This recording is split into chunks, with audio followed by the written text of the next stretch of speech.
The number one sought after job in the entire world could disappear overnight because of an algorithm change. That would mean the end of creativity. Ryan Faber. He is a podcast host, entrepreneur, and owner of a content agency. Those top 7 companies, do you think those companies are perhaps going to get too powerful? Aren't they already? For all these companies that are investing in AI, right? I wonder if any of them have actually thought about what if this gets used against them? Our company ceases to exist because of something we invested in ourselves. Will AI replace YouTubers? What are your thoughts? Yes. Basically what Kwebbelkop is already doing is you're going to get this fusion of almost cyborg-like. It's not Kwebbelkop in the sense of he's not there, but it is Kwebbelkop because his voice is there. What that says though for new YouTubers probably means the death of anyone new coming into the industry. the Alfie Whattam podcast. So Ryan, Alfie. good to finally meet you in the flesh. Finally, yeah. Absolutely. Been a couple of months now. Absolutely, man, absolutely. So you own a content agency, that's where a lot of our fancy editing comes from. And you also host your own podcast, similar to myself. Now, one of your guests was Kwebbelkop. I think I'm pronouncing that right. Yeah, no, it's perfect. Okay, so for people that don't know, Kwebbelkop is like a reacts YouTuber, does a lot of gaming content and that sort of thing. And he caused a lot of controversy over the past year because he slowly basically replaced himself with an AI version of himself, which is kind of weird. Yeah. It kind of got like better and better in terms of the tech, but his views started to get worse and worse and worse. And I think he's pivoted back and he's kind of doing like half AI, half human now, like a cyborg mix or something, right? It's interesting. You spent time with the guy, and some people would say that AI is the future of content creation. It's going to replace YouTubers. It's going to replace actors. It's going to replace editors. Some people say that's an example of it not working, but maybe the tech's just a little bit too early. So what I was hoping to do today with yourself is kind of explore, will AI replace content creators? Will it replace jobs in that industry? And we're going to react similar to Kwebbelkop, inspired by him. Apart from we're humans, we're not AI this time around. Yeah, not yet. Not yet, no. But we're gonna react to some of those clips I've previously had on my podcast where we're discussing AI, where we're discussing the future, and we're going to see if you, as an expert in this space, think that these jobs are at risk or if it's just going to be a passing fad. Yeah. Cool. Okay, cool. Sounds good? Yeah. Excited. Okay. Awesome. So this is the individual. He is walking down the street and boom, he is instantly replaced by a robot. This person is instantly replaced by a CGI cartoon. This person is instantly replaced. They run the software, bing, bing, bing, da, da, da, da, code happens, and then instantly the person has been replaced into a model showing in real time what that looks like there. This is available now. It's not some demo. This is actually available for purchase, and this will be used very soon in Hollywood. This will be used very soon across the world. All right, so actors we started with.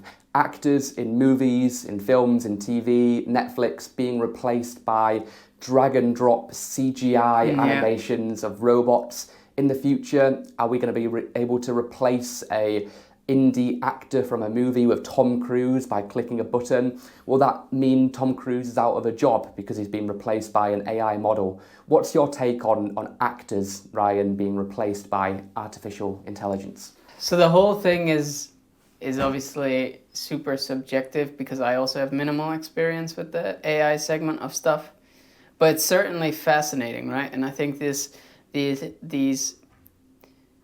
what you're gonna get is a whole new level of creativity in terms of the content that you can create.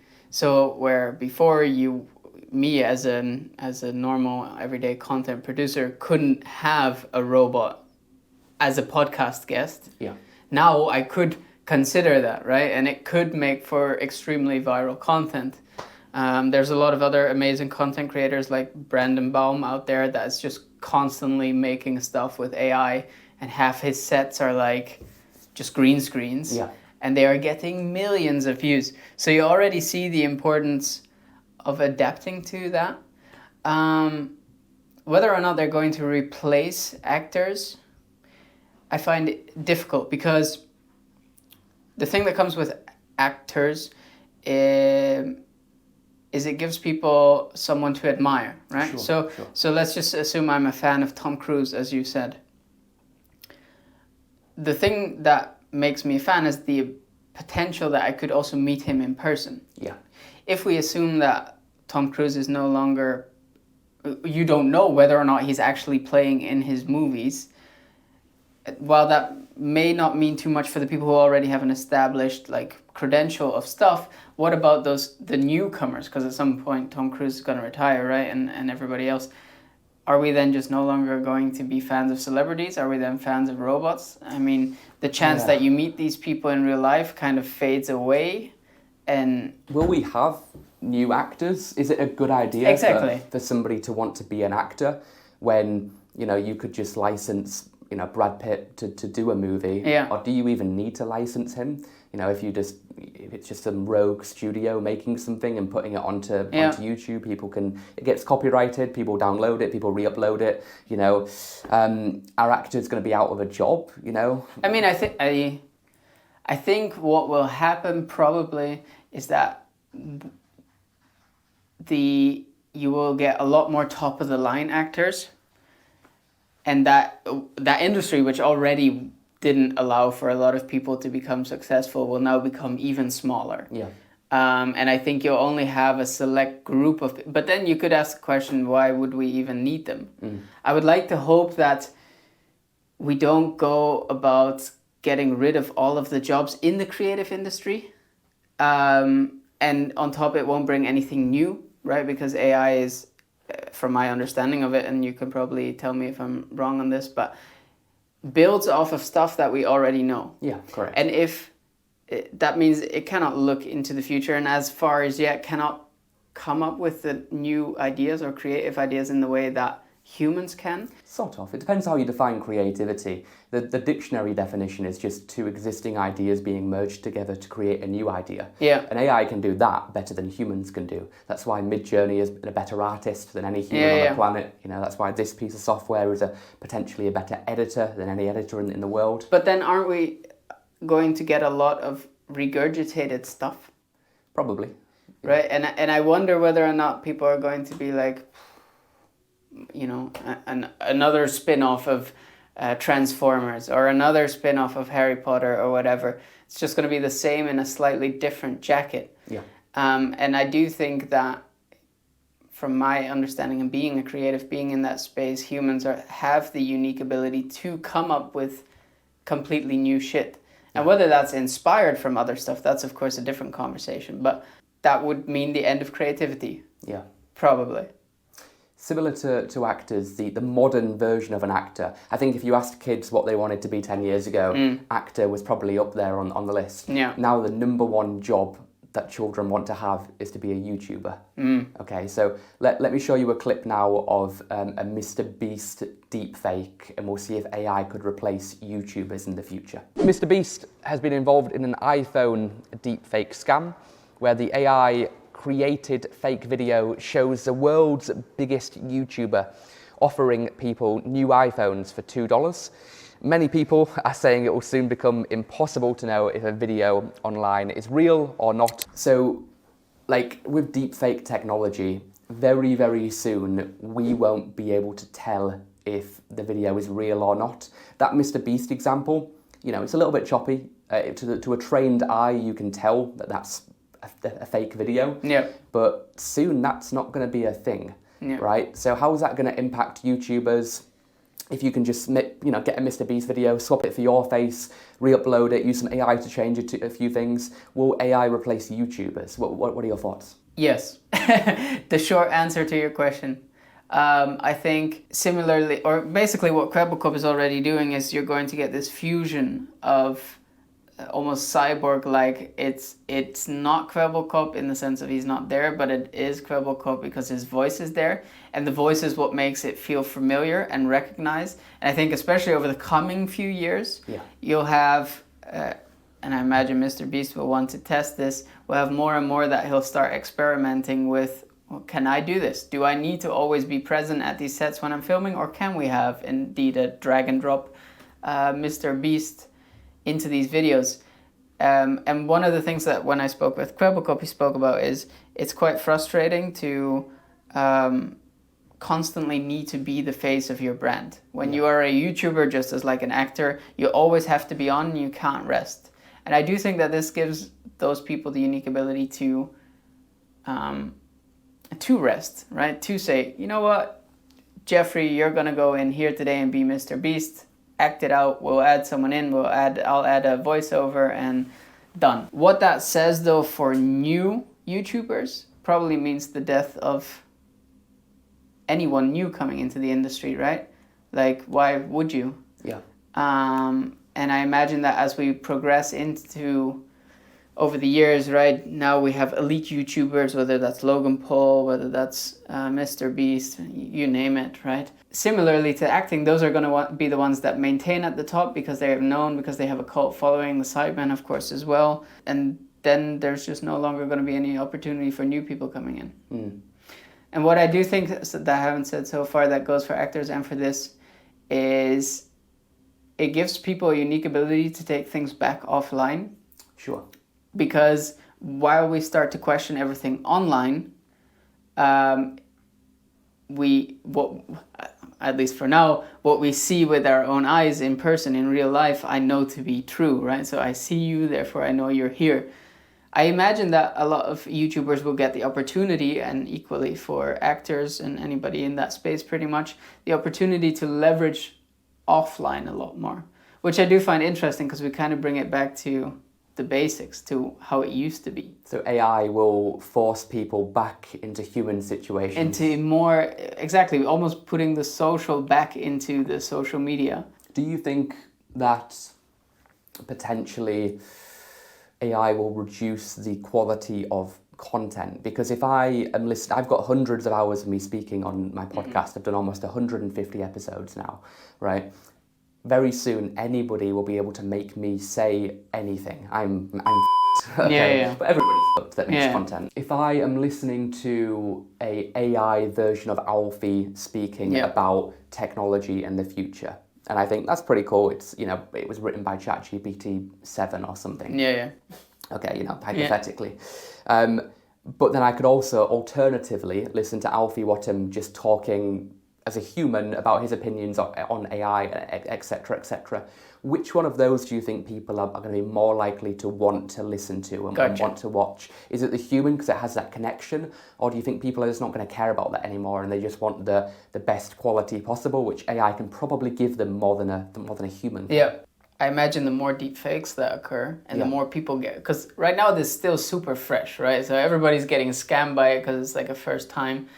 But as it grows, we become accustomed to it. Yeah. And you already see it with like no one trusting political parties or news or whatever because they feel like they've been scammed into choosing and don't have a choice. And people will start fighting against that, I imagine, right? The more this continues, which means that as we progress into a state whereby we no longer trust online media, to me it seems natural that we just naturally gravitate towards seeing the human in person. Mm. And I could imagine that if the deepfake stuff that is being made by you is something that speaks to the interest of the person, then they will naturally enjoy it. Yeah. Right. So if you're telling me what I want to hear, or in some way motivating me to something I deep down kind of already believe, then of course I'm gonna appreciate it and I'll like this and I'll listen to another episode. Yeah. But if you are in some way being ripped off, right? Your channel was hacked and now we have a bunch of Alfie Whattam telling people to go join ISIS, it wasn't so to me. speak. It wasn't me. It wasn't me. Right? Okay, then maybe. Yeah, exactly. So to speak, then I imagine that people will be like, okay, maybe this is a scam. Mm. But I think it's just we're in this state whereby we haven't become accustomed to the fact that this is possible yet, and therefore still too many people, including myself, might I add, still get ripped off by it. Hey, this podcast is brought to you by WeLoveAlpha.com. If you're looking to grow and hire and scale your software engineering team in the UK, then go to WeLoveAlpha.com to hire the best software developers on the market. everything across Java to C# to PHP to Python to React and Angular and mobile and more. Go to welovealpha.com to hire the best software engineers in the UK now. Okay, so deepfake is changing the face and often the body and the voice, the audio of the individual on the screen. A larger element of that is just generating the entire content itself using artificial intelligence. And we're starting to see this now with commercials, with advertising, with marketing. Let me show you a quick clip of a beer commercial that was created using AI technology. This is advertising a beer brand, and you can tell that it's not a real advert by the fingers, by the way that they're drinking it. The faces are a bit contorted. There's a little bit of creepiness when you watch this. You can tell it's not real, but it does pose an interesting question as this tech innovates, as it gets better, as it gets faster. Okay, so some people are saying that could completely replace the need for people filming advertising. Obviously, we discussed actors. You know, that could make it a lot cheaper, a lot quicker, a lot easier to make adverts. Imagine in the future, like I'm wearing AR glasses right now. You know, I can hold down a button and then boom, I'm filming you. We'll show this video on the screen right now so people can see what it looks like. Yeah. And you know, these are super basic, you know, smart glasses. In a very small number of years, these will have screens on them. No advert on a wall or on a TV will be an advert. It'll be a QR code, and whatever you look at, that'll be linked to your likes, that'll be linked to your algorithm, and that will show you a specific AI instantly generated advert based on whatever you're going to be more likely to buy, and then you'll be able to tap a button and it will be delivered the next day through Amazon Prime on a drone, right? Yeah. Right. That's what's coming, right? Regardless of if we like that or not. Commercials, adverts being replaced by AI. Right now, it's super basic. It's iPhone 1 level, it's iPhone 3G level. When we get to iPhone 7 or 8, what happens, right? Yeah. What's your take on AI replacing that sector? Fascinating. Because it's going to make an even more competitive business environment. The fact that me sitting in my college dorm thinks of a product and is like, you know what, let's create an entire media campaign around this using AI for like the $10 a month that I pay as a membership to this software platform. And I go out and I take my $100 that I saved up and I specifically target these to the people that will most likely, be first-time buyers, like these, like innovators at least, that are willing to try early adopters, right? And that also go to college, that also, and all this, the data that's out there that says, no, the chance is high that this will succeed. You'll no longer have wasted marketing spend, right? Because you can, the chance is like significantly higher, at least, that those people will buy. So that gives me in my college dorm the opportunity to blast through all of the noise and still establish a brand. On the other side, on the flip side, it also gives the Coca-Colas and the Pepsis and the Unilevers of the world even more leverage to milk the people even more. Yeah. And that's of course the flip side of all of this, right? We've spoken about it's going to have its pros and cons. As a businessman, I'm extremely excited to see, what's this going to deliver? How's it going to push creativity? How are people going to get around these boundaries? Do people still want to become a YouTuber or a creative, or are they like, all the drama that comes with it now, or I don't stand a chance against AI, right? Yeah. It's going to be interesting, man. The next part of videos being replaced is it's not just about commercials anymore. It kind of seeps into the wider content creation field itself, and we're starting to see tools like Midjourney, tools like DALL-E move from text input to picture output to text input to video output. Okay, let me show you a clip and we'll have a discussion of this. This is a teddy bear painting a portrait. That's what was typed in, and this is a video that was created. It's a little bit blocky, but it's you can see the wheels are in motion. You can see that it's starting to happen. A young couple walking heavily in the rain, and there they are. That's a young couple. They're walking in the rain. That couple does not exist. There is no umbrella. There is no rain. That's all AI generated.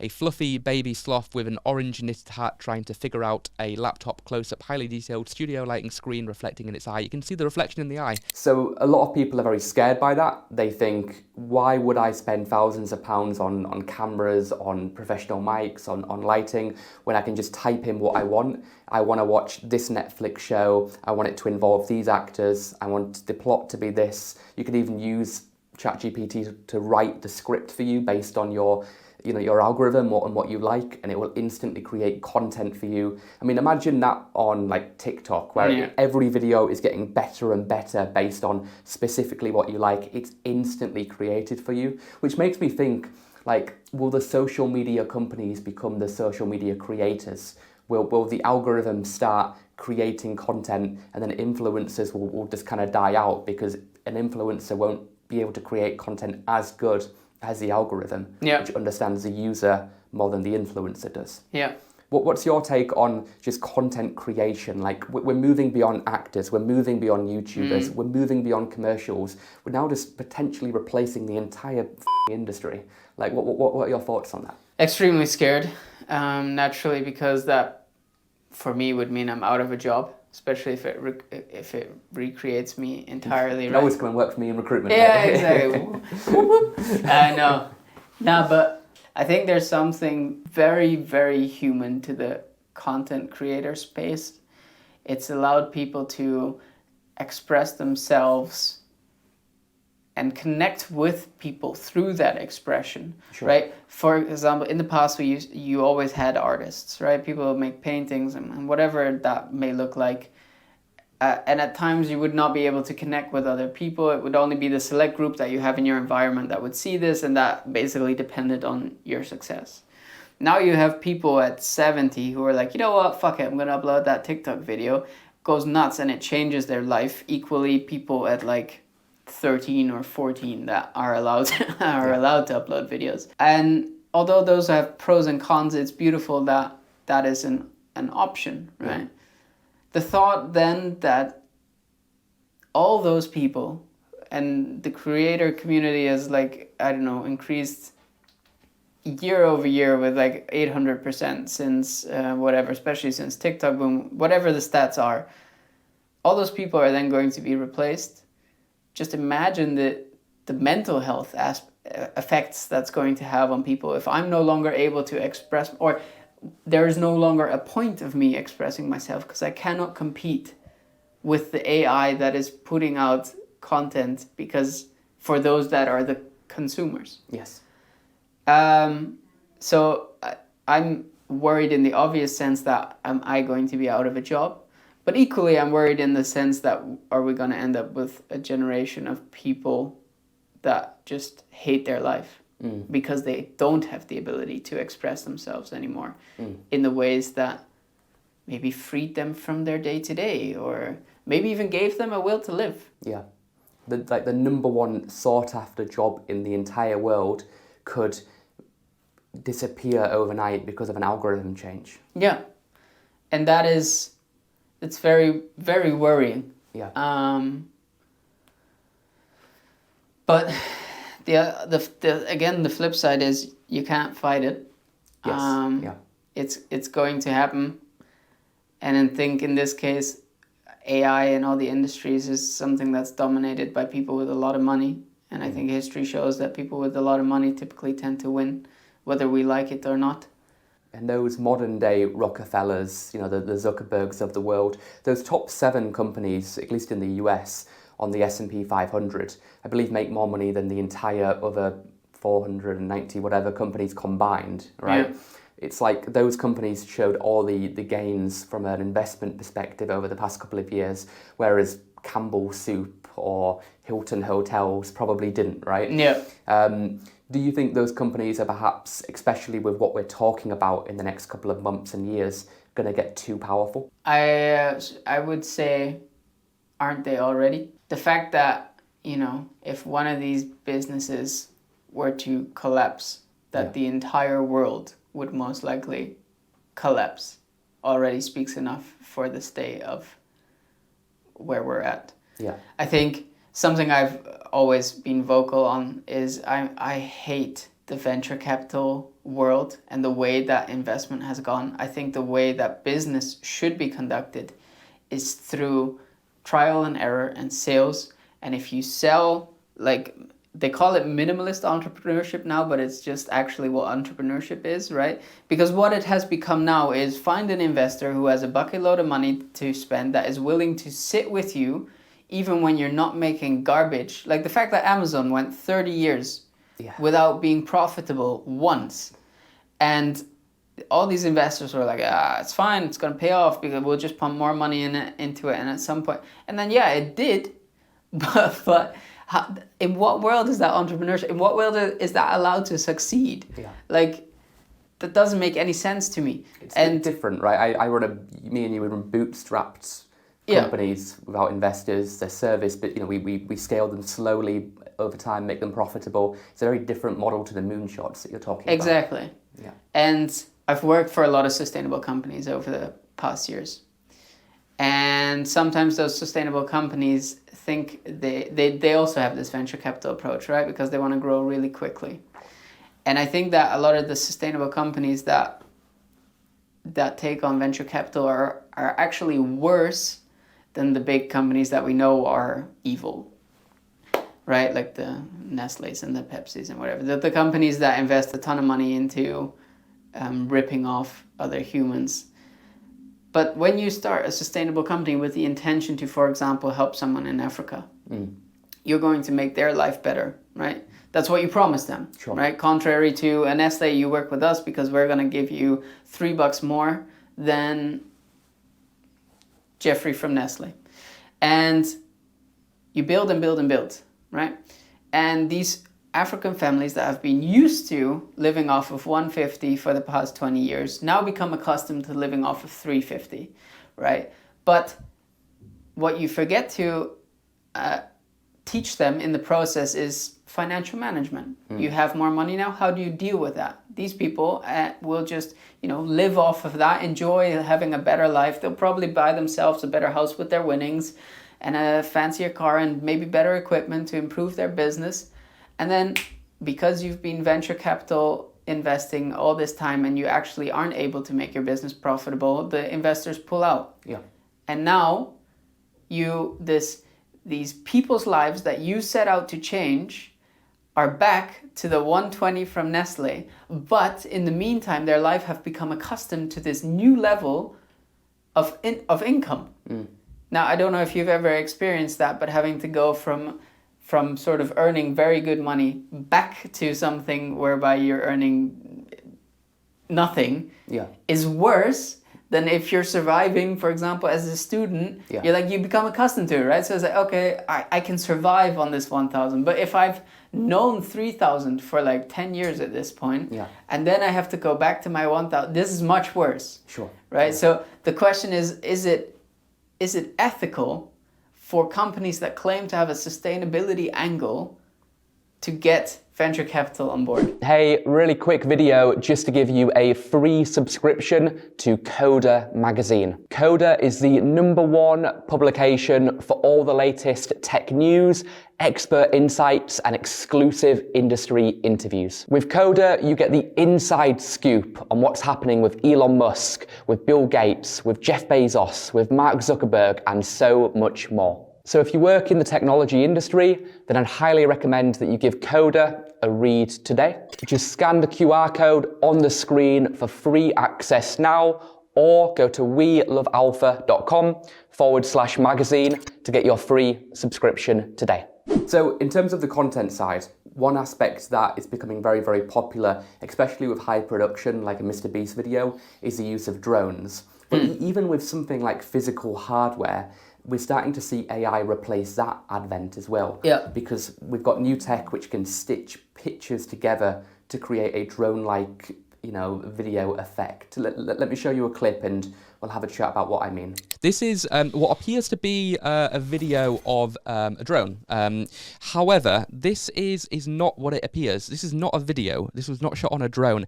This is a collection of pictures which AI stitches together to create what appears to be a video, which could completely change drones. It could replace them if you could upload a couple of pictures and then, turn it into a video.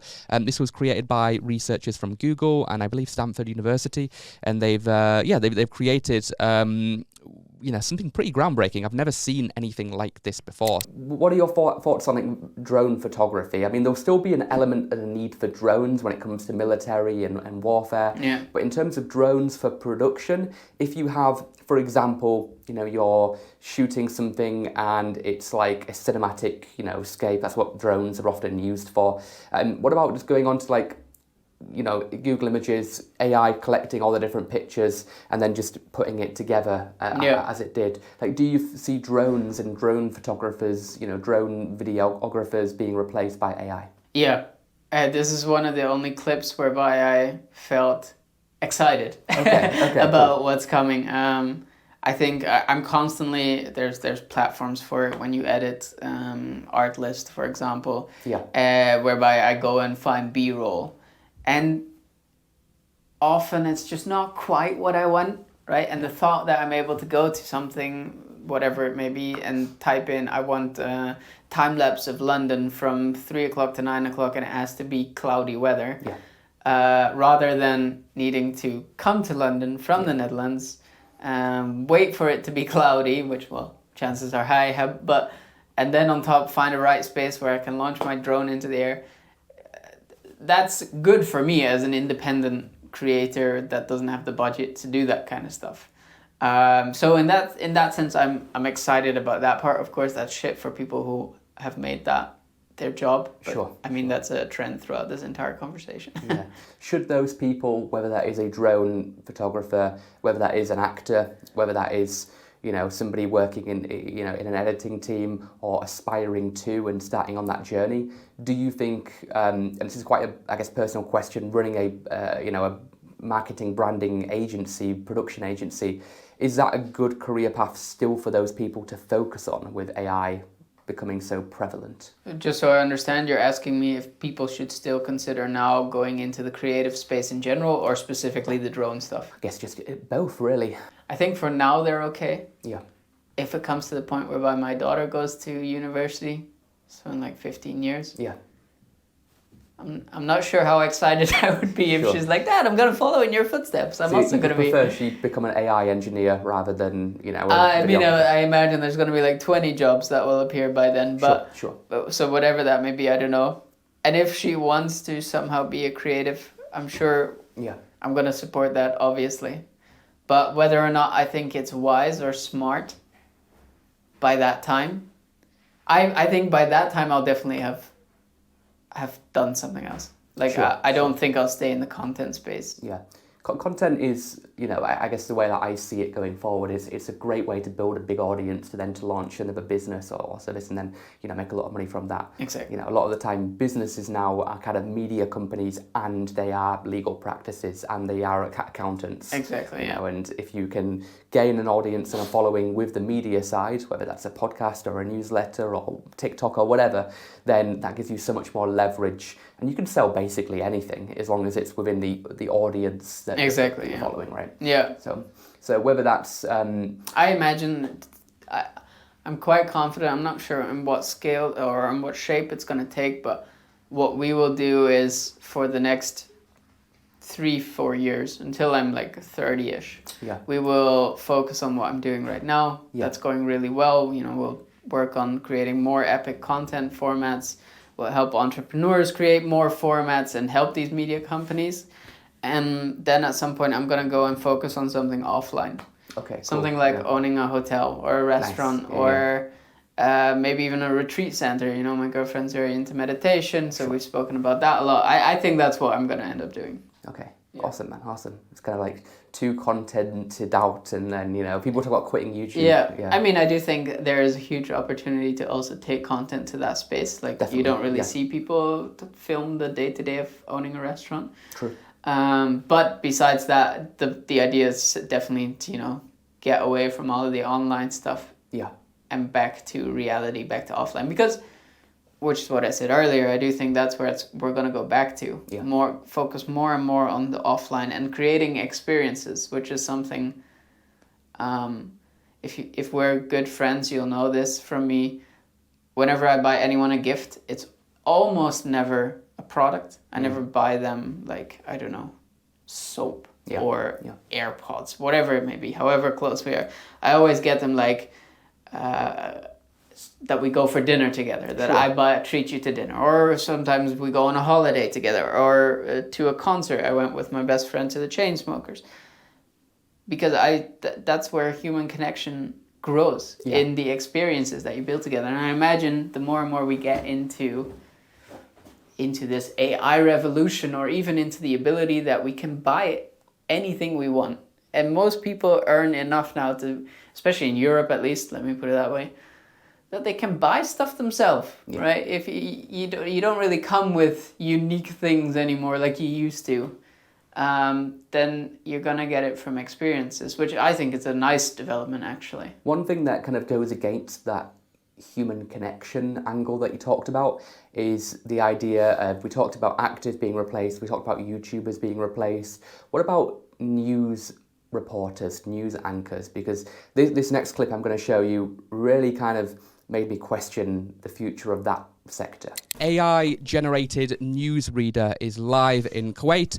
So this blonde-haired, computer-generated woman named Faber appeared on Kuwait News. Could this cutting-edge tech replace the need for human news anchors? So this person does not exist. This is a generated model which you can put in some kind of GPT, instruction, and it will give you the news, and it will have her reading it out. And this is going to potentially replace news anchors. Obviously a lot cheaper, a lot easier. So in this situation, like, an actual news reporter is just like an AI model, basically. And we can see that model being like the perfect version for everybody. It's different based on their feed. It looks like the most engaging, the most, addictive type of person, whatever that individual is into, right? Which could go into different angles and sectors as well that I'm sure we could think about. But just in terms of like news reporters, do you think that's going to be a job in a couple of years? Because it's such an easy thing in theory to replace. The ChatGPT instantly gets the headlines from Google News. It instantly creates the avatar that's speaking it. The images come up on the screen, using DALL-E or whatever. Surely that will be like one of the first ones to go. But what do you think? If that is one of the first ones to go, I think everyone will stop watching the news. Yeah, because it'll be like less interesting to watch, because it's not somebody's opinion, it's just an algorithm. Exactly. And also it starts making you question, like for example, I already don't watch the news. Maybe I'm gonna get a lot of shit for that, but quite simply because I think most news outlets are biased in their own way. And I struggle to believe if they actually tell the truth, or whether it's a framed version of the truth. And I know for a fact that a lot of people from my generation are the same. Yeah. That goes for the trust in politics. I know you had Theo Blackwell on your episode, right? He said, he speaks exactly that, right? But if deepfakes gets better and better, then what does that say for the trust in politics? Yeah. The same goes for the trust in the news, right? If deepfakes is already a thing, and especially if it becomes normal, then what's the point? Because for my basic understanding of one of these algorithms, it just means that someone has basically told this robot what to say. And therefore you have to question, well, did the person telling the robot what to say have an interest in what is being said? And I think we're already at that stage. I mean, I saw some document come out the other day that actually most people of my generation, if they consider something or someone to be true, it's usually podcast hosts. They have the highest trust in podcast hosts, which is good for us, I guess. But news reporters is like bottom of the barrel already. So... Yeah, it scares me, these clips that you've got where it shows like, you got like Fox News, for example, and then you've got all like the local affiliates, and they're all saying the exact same thing, line by line, and it's just showing like the same story. And if you've got a fake narrative and a fake story that you want to embed into the culture, then using AI is so much easier to do that, because you can have millions of fake accounts on X, which are like just people filming themselves as fake selfies, talking about a narrative, using the same hashtag that goes as a campaign, and then we won't know what's real anymore. Exactly. And also, for all these companies that are investing in AI, right? I wonder if any of them have actually thought about what if this gets used against them, right? What you just mentioned, Apple is as one of the leading companies in the world. What if someone hates Apple, and that could be a competitor, right? And it's like, you know what, we're gonna tank their stock price because we're going to set them up on some sort of international scam that they've been using child labor to produce their phones and whatever it may be, and we're going to expose them using deep fakes, right? And it's just a bunch of fake videos, and that's going to tank their stock price, and that's the end of Apple, right? And of course, what we also did, the underlying argument there is also, what does that mean for the rest of the world when Apple tanked? I mean, the amount of people that have investment in that worldwide, including myself, and me too. Right. Then entire GDP goes to shit. But I wonder whether these companies are actually stopping to ask themselves, what if that happens? And then, our company ceases to exist because of something we invested in ourselves.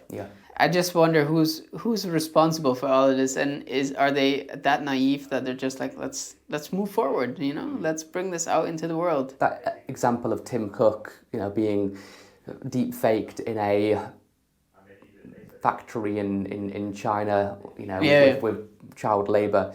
Let me show you a clip of AI replacing photographers and photography, because this really could have profound impact on the world ahead. So a developer from the Netherlands has developed an AI photography platform called Deep Agency. Just upload some pictures of yourself, and their AI will create a HD portrait photo shoots for you. All those pictures there, there's just a couple of examples, don't exist. They're not real. Those pictures weren't taken.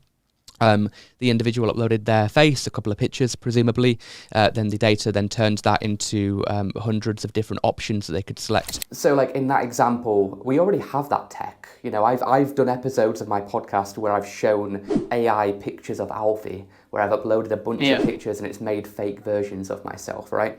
But when you remember the Pope puffer jacket picture that went viral, right? That's like a light-hearted example. But what happens when you can, upload somebody's face and it will make AI porn of that person, right? And you can't tell if it's real or not. What happens when you can upload the Tim Cook example that you talked about? Could AI replace not just photographers, but the trust in the photography and the images itself? Could AI, destroy the fabric of reliability, of evidence when it comes to courts, when it comes to the media, when it comes to the most trusted form of news in podcasts?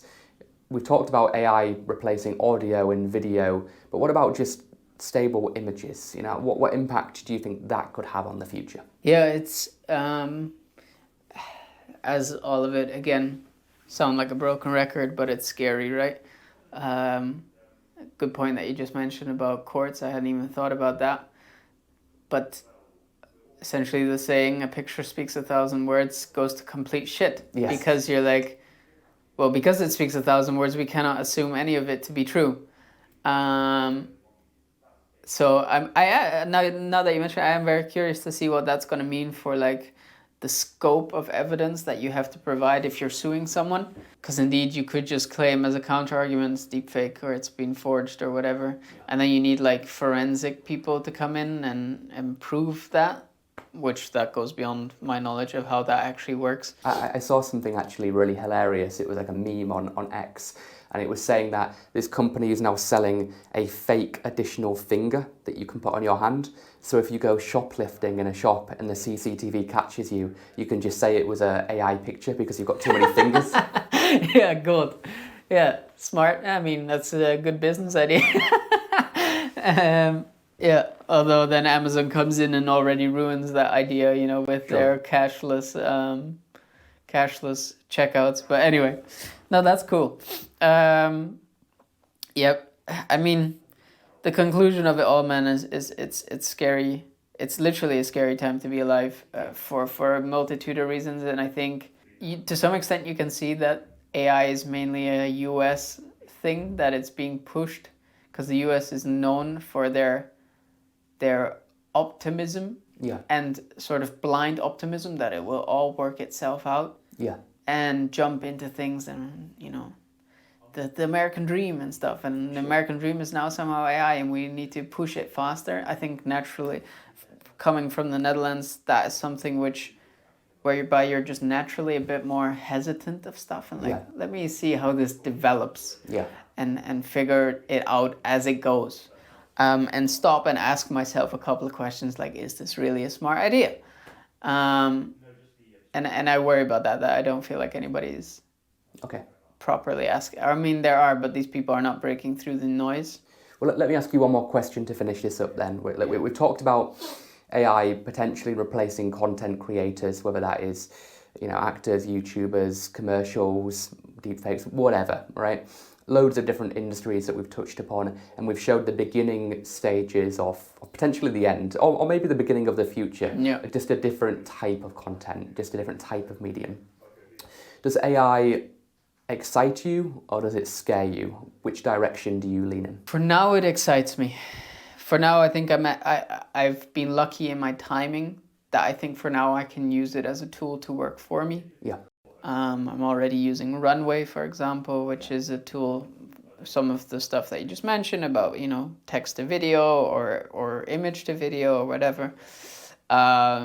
There's other tools whereby we use to, you know, ChatGPT to come up with content format ideas. And right now it's very helpful and it speeds up and it saves me taking on one full-time person, at least probably two. When it gets into the point that it starts replacing me, which I think is still a couple of years away, I would say a solid 5-10 years before it's at such a quality that you can say... Probably, yeah. Because I mean, the beer commercial example one that you say, you just see that. Terrible, it's weird, right? Yeah, or same as the deepfake. But the fact that it's possible is, of course, insane. So for now, I'm excited. The moment it turns is probably the point where I'm like, okay, now I've got to get out, find something else that's going to help me in the long run. Cool. Then we open up the hotel. Exactly. Cool. Any investors? No. Okay, wicked. All right. Thanks, man. Thank you. Awesome. Hey, thanks for watching this podcast. Make sure that you like, subscribe, follow, comment, etc., etc. And I'll see you in the next episode.